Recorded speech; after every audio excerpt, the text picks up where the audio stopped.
Madam Speaker, we cannot speak about inclusion. We cannot speak about national development.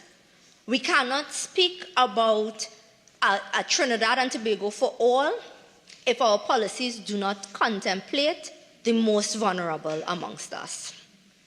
We cannot speak about an education sector that is inclusive and equitable if it is inaccessible to members of our population. The Ministry of Education notes that most special schools are privately owned. Only 27.2% or 12 special schools are public schools. And then they go on to show the enrollment. And that's it. Madam Speaker, that is it on special education. That is it. That is what you tell the population. That is how far you've contemplated accessibility, inclusivity, access. That is it. When I speak about accessibility, when we talk about barriers to entry, the acceptance that most of these schools are privately owned, Madam Speaker, we have to now think about what they say when they say the all-of-government approach.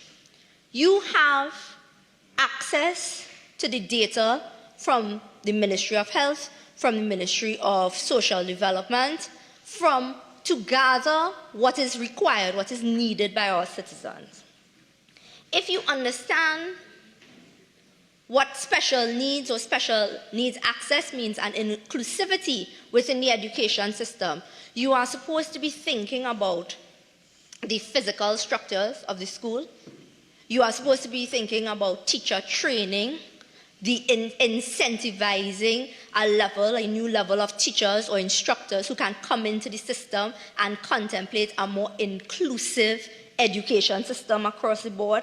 So you are looking at personnel, you are looking at, as the Minister of Local Government likes to tell us, you're looking at plant and machinery, so that you can apply that same system and you can honestly rate yourselves, you can measure your progress, and you can be very honest with the population and say, we have not done our best.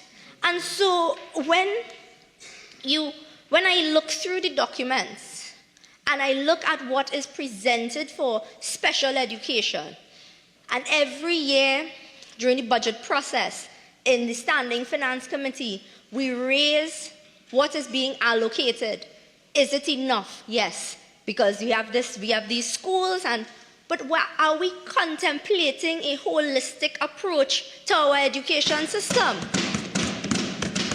Madam Speaker, when in the preparation of policy documents for the United National Congress, we sat within our caucus and had a very important discussion on the introduction of psychometric testing in the early years so that you can make your education system, that you can create it and have it targeted towards the students who are most in need.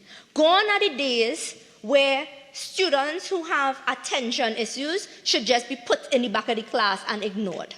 Gone are the days where you can use pejorative terms and dismissive terms to students rather than meeting them where they are and tailoring the system for equitable access to success. These are things that I can see across the board. The technocrats have contemplated. The information is there. The knowledge is there. The only thing I can conclude is that the political will is what is missing. I'll go back to where I started. The money is also there. So don't tell me it is a resource problem. It is that as you contemplated your priorities, you did not include inclusive education, special education access as a major priority of this government.